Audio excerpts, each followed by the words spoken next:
धर्म का पहला महत्वपूर्ण अंग है शील। शील सदाचार का जीवन धर्म के जीवन का आधार है। शील के माने हम कोई दुष्कर्म न करें, न शरीर से और न वाणी से। वाणी से दुष्कर्म कैसे होता है समझे। वाणी द्वारा बोला हुआ कोई भी बोल किसी के मन को चोट पहुंचाए तो वाणी का दुष्कर्म हुआ। कहते भी है ना कि तलवार का घाव तो भर जाता है समय पा करके, और वाणी का घाव बहुत लंबा चलता है।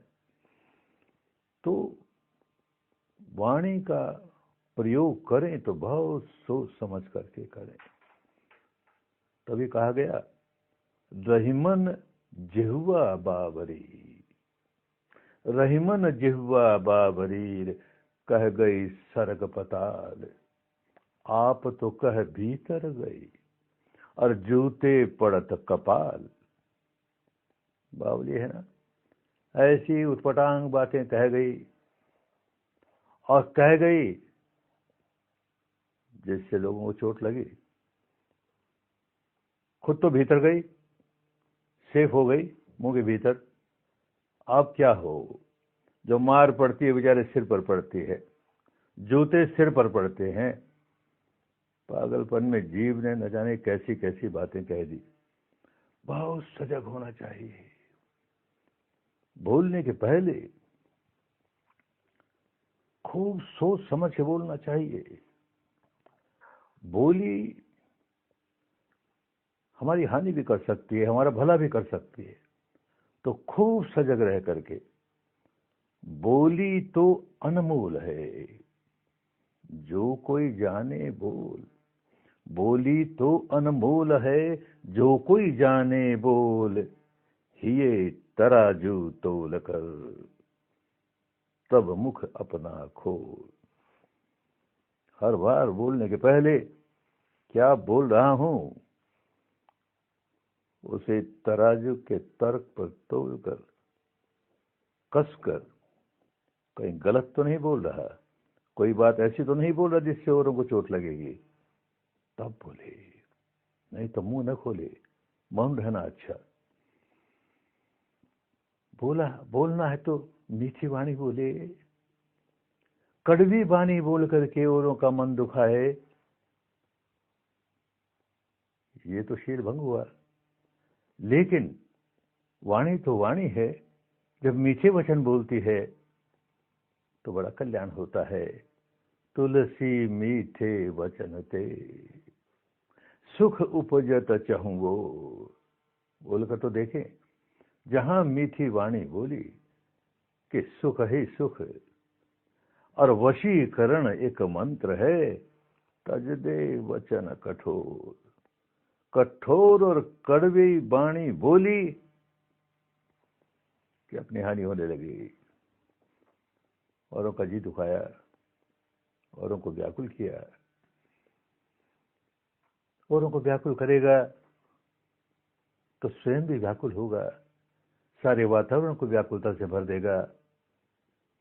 तो वाणी का शील बहुत आवश्यक है। वाणी का प्रयोग खूब सूझ के साथ, समझ के साथ, क्या बोल रहा हूं ये सोचकर। तभी हमारे यहाँ कहा गया सत्यम ब्रूयात प्रियम ब्रूयात न ब्रूयात सत्यम अप्रियं। सच बोलना चाहिए, बिल्कुल ठीक है। झूठ बोल के किसी को ठगना नहीं है, लेकिन सच ऐसा बोलना चाहिए जो प्रिय हो। अप्रिय सत्य न बोले। एक अंधे आदमी से कहें, अरे अंधे, तो चोट लगी ना, बात तो सही है, सत्य अंधा है, इन्होंने कहा सूरदास जी, अरे बात तो वही है, कहने का ढंग, वाणी का प्रयोग कैसे किया। तो सत्य बोले, प्रिय बोले, अप्रिय सत्य न बोले। ये हमारे यहाँ का नीति का वाक्य। खूब सोच समझकर इसका उपयोग करना चाहिए। बोल झूठ, कड़वे वचन, चुगली या बकवास, वाणी को मैली करे, करे शील का नाश। झूठ बोलने से भी वाणी का शील भंग हुआ, कड़वी बात बोलने से भी वाणी का शील भंग हुआ। यहाँ कोई बात सुनी और उसमें अपनी ओर से कुछ नमक मिर्च लगा करके वहां कुछ और बड़ा चढ़ा के बोल दी। इन दोनों में मित्रता थी, मित्रता तोड़वा दी, दोनों में झगड़ा करवा दिया, चुगली की, नुकसान किया, लोगों की शांति भंग की। ऐसी कड़वी बात, ऐसी चुगली की बात, ऐसी मन दुखाने वाली बात, या फिर बोले जा रहा है निरर्थक बातें, बे मतलब की बातें बोले ही जा रहा है, बोले ही जा रहा है, बकवास है, उसका कोई अर्थ नहीं, इसका कोई लाभ नहीं, किसी को कोई लाभ नहीं, समय की बर्बादी है, लेकिन बोले ही जा रहा है। बोलने की आदत हो गई, कुछ ना कुछ बोलना है, कुछ ना कुछ बोलना है। अर्थ की बात हो, अनर्थ की बात हो, बोलने की आदत पड़ गई। यह भी शील का भंग करना हुआ। तो सजग रहें कि वाणी का शील किसी प्रकार भी भंग न होने पाए। जैसी वाणी का शील वैसे ही काया का शील। काया का कोई भी काम ऐसा न हो जिससे औरों के सुख शांति भंग हो, औरों की हानि हो। काया से किसी की हत्या करेंगे तो शील भंग हो गया। जो वस्तु अपनी नहीं है उसे चुरा लेंगे, छीन लेंगे, झपट लेंगे, अपना लेंगे, शील भंग हो गया। व्यभिचार करेंगे, शील भंग हो गया। नशा पता किया, अरे होश ही नहीं रहा, खूब समझता है हिंसा नहीं करनी चाहिए, चोरी नहीं करनी चाहिए, व्यभिचार नहीं करना चाहिए, झूठ नहीं बोलना चाहिए, नशा कर लिया ना, अब तो नशे का गुलाम हो गया। जो नहीं करना चाहिए वो सब कर जाएगा। तो नशा पता करता है तो भी शील का भंग होता है। हिंसा, चोरी, मद्यरत और रहे निरत व्यभिचार, इन सबसे निरत रहे, ये ही काया मैल है। कायाशील सुधार, ये काया का मैल है। ये मैल आने न पाए, दूर रखे इसे, इससे विरत रहें, कहीं इसमें निरत न हो जाए, तो समझो कल्याण हो गया। वाणी के शील का पालन किया, काया के शील का पालन किया। अब एक और, व्यवसाय में भी शील होना चाहिए। गृहस्थ हैं तो अपनी आजीविका के लिए कोई न कोई व्यवसाय, कोई न कोई काम धंधा करना ही होता है, बुरी बात नहीं है। कैसा कर रहा हूं, मेरे व्यवसाय से किसी अन्य व्यक्तियों की हानि तो नहीं हो रही, उनका अहित तो नहीं हो रहा। अहित हो रहा है तो गलत व्यवसाय है। जिस व्यवसाय से औरों का हित हो रहा है, व्यवसाय तो करे जिससे औरों का हित हो रहा है, वो सच्चा व्यवसाय। जिससे जन अनहित होवे वह कूड़ा व्यवसाय। जिससे जनहित हुए वो सच्चा व्यवसाय। व्यवसाय तो करना होगा, कोई ना कोई आजीविका के लिए कोई ना कोई काम करना होगा, कैसा काम कर रहे हैं, हमारे जिस काम से हम अपनी आजीविका चलाते हैं उस काम से अगर लोगों का अनहित होता है, लोगों का बुरा होता है तो गलत है।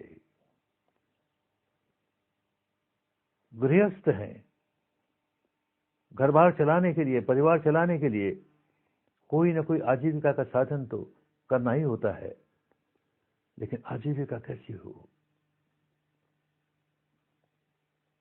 ऐसी आजीविका हो जो कि और लोगों को अपना शील भंग करने में सहायक बन जाए, तो गलत हुई ना। एक आदमी कहता है मैं कोई नशा पता नहीं करता, नशे पते के मामले में मेरा शील बड़ा परफेक्ट है, बड़ा परफेक्ट है, लेकिन धंधा क्या करता है? शराब का धंधा करता है, भांग का, गांजे का, ड्रग का, नशीले पदार्थों का व्यवसाय करता है। तो जो तुझसे खरीद के ले जाएगा वो नशा ही न करेगा, अपना शील भंग करेगा। तो औरों के शील भंग करने में तो सहायक हो गया और वो तेरा व्यवसाय हो गया, वो तेरी आजीविका हो गई। कहे कि मैं हत्या नहीं करता, अच्छी बात, हत्या नहीं करता, लेकिन क्या करता है? गायें पालता है, भैंसे पालता है, खूब उनको मोटा ताजा करके कसाई को बेच देता है। अब हत्या तो कसाई कर रहा है, मैं तो करता नहीं। अरे तू उस कसाई को हत्या करने में सहायक बन गया ना। अच्छा मैं गाय वाय नहीं पालता, मैं कसाई को कोई पशु नहीं बेचता, लेकिन मांस तो बेचता हूं। कसाई ने हत्या की और वो मांस तू उससे खरीद के लाया और उसे बेच रहा है, तो क्या हुआ? तो हत्या में शामिल हुआ ना। तूने हत्यारे को हत्या करने में प्रोत्साहित किया ना, गलत व्यवसाय हुआ। कोई कहे मैं कोई हत्या नहीं करता, कोई हत्या नहीं करता, लेकिन व्यवसाय करता है शस्त्रों का, तलवार का, भाले का, बंदूक का, गोली का, बम का। मैं नहीं करता, कोई मुझसे ले जाकर करे तो करे। अरे मैली आजीविका है ना। तूने औरों को गलत काम करने में प्रोत्साहित किया, ये कैसा व्यवसाय हुआ तेरा? इसीलिए कहा गया मद्य, मांस, विष जीव का। विष भी, कोई विष का व्यापार करता है तो क्या होगा? जो विष लेके जाएगा किसी की हत्या करेगा, गलत हुआ। तो मद्य, मांस, विष जीव का और शस्त्रों का व्यापार है मैली आजीविका, है मैली आजीविका, करे अनर्थ अपार। तो समझता है कि मैं बड़ा शीलवान हूं, पर तेरा व्यवसाय ऐसा है, कितना अनर्थ हो रहा है तेरे इस व्यवसाय से, कितना अनर्थ हो रहा है। इस तरह का व्यापार न करे। और मान लो कोई बहुत अच्छा व्यवसाय करे भी तो अच्छी बात है, करना ही चाहिए, क्योंकि गृहपति तो कंगला बुरा और गृह त्यागी धनवान। धर्म न धारण कर सके, सधे नहीं कल्याण। गृहपति है, कहे क्या जो व्यापार करते हैं उसमें खोटी खोट है, इसलिए मैं नहीं कोई व्यापार करता। तो कंगला है, कंगला है तो हाथ पसारता है, मना है। गृहस्थ को ईमानदारी के साथ मेहनत करके, मजदूरी करके अपना पेट पालना है, भीख मांग कर नहीं। तो किसी गृहपति का, किसी गृहस्थ का कंगाल होना बुरा है। और इसी तरह से कोई गृह त्यागी हो, सन्यासी हो और झूठ छल कपट करके लोगों को ठग करके खूब धन इकट्ठा करे, तो सन्यासी नहीं है। मिथ्या संन्यास लिया है, संन्यास का ढोंग है। धन अगर इकट्ठा करता है तो इसका मतलब उसने धर्म का व्यवसाय शुरू किया है, लोगों को ठगने के लिए धर्म का व्यवसाय शुरू किया। कैसे भला होगा? इसीलिए कहा, गृहपति तू मत दीन बन, मत तू हाथ पसार, अपने श्रम से धर्म से अपना लोक सुधार। गृहस्थ का यही धर्म है कि मेहनत करे, मजदूरी करे, ईमानदारी के साथ, परिश्रम के साथ, और हाथ न पसारे। ये बहुत आवश्यक है। गृहस्थ है तो व्यवसाय करना ही होता है, लेकिन कभी कभी ये भी होता है कि अच्छी से अच्छी आजीविका देखने में बड़ी अच्छी लगती है भी अच्छी, लेकिन उस आजीविका का साधन बना करके हम उसका दुरुपयोग करें। कोई भी आजीविका हो, हमारे चित्त की चेतना क्या है? चित्त की चेतना दूषित है तो हमारी आजीविका दूषित हो गई। एक उदाहरण से समझे, बहुत पुरानी बात है, 50 वर्ष से भी अधिक पुरानी, जब मैं शुद्ध धर्म के समीप भी नहीं आया था। शुद्ध धर्म क्या होता है? अपने भीतर अपने बारे में सच्चाई को देखना, समझना, सुधारना, इसे शुद्ध धर्म कहते हैं। इसके नजदीक भी नहीं था। और ऐसा संयोग आया कि घर में कोई बीमार हो गया, बहुत बीमार हो गया, और जो फैमिली डॉक्टर था, पता लगा वो तो शहर के बाहर कहीं गया हुआ है, किसी डॉक्टर को बुलाना बहुत जरूरी।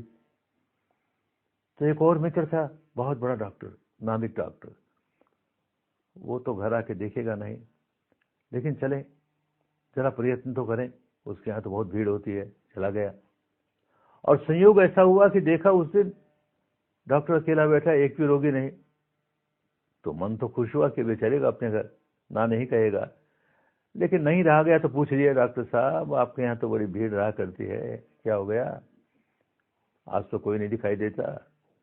तो बड़ा उदास चेहरा लेकर कहता है कि भाई क्या कहें, इस सीजन में तो शहर में कोई न कोई महामारी फैलती है, कोई न कोई बड़ी बीमारी फैलती है। इस साल क्या हो गया पता नहीं, कोई बीमारी नहीं। उसके बाद सुन करके मन बड़ा खराब हुआ।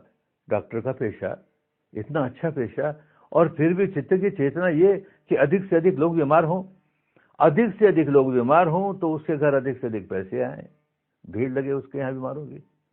अरे चित्त की चेतना कैसी, बड़ा खराब लगा। लेकिन जब धर्म के रास्ते पड़ा, अंतर्मुखी होकर अपने बारे में देखने की आदत डाली, तो देखा उस दिन बेचारे डॉक्टर पर इस तरह का भाव मन में जगाया। मैं व्यापारी घर में जन्मा और व्यापार किया, कई वर्षों तक व्यापार किया, तो खूब जानता हूं हम व्यापारियों की मनोदशा कैसी होती है। मान लो कोई अकाल पड़ गया, दुर्भिक्ष पड़ गया, या कोई महायुद्ध लग गया, अब कंज्यूमर आइटम्स के दाम बढ़ने लगे, तो हमारी व्यापारी भाषा में कहते हैं बाजार सुधर रहा है। हमारे लिए बाजार सुधर रहा है, औरों की हानि हो रही है, कंज्यूमर की हानि हो रही है, हमारे लिए बाजार सुधर रहा है।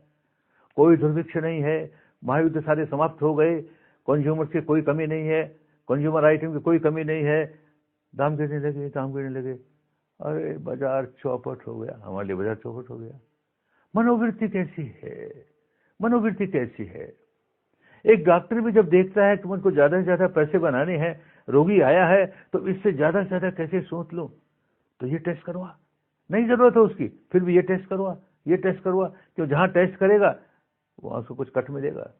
अरे अच्छे से अच्छा व्यवसाय भी, व्यापार करना बुरी बात नहीं है, प्रोड्यूसर के पास से लेकर के माल कंज्यूमर तक पहुंचाना ये एक आवश्यक अंग है समाज का, उसे बिगाड़ दे। डॉक्टर का पेशा बहुत अच्छा है, रोगी होता है, उसका इलाज करता है, बड़ी अच्छी बात है। बिगाड़ ले तो वही व्यवसाय दूषित हो जाए। व्यवसाय से शील भंग कर लिया, खूब सजग रहना है, किसी प्रकार भी शील भंग न होने पाए, तो ही धर्म में पकेंगे।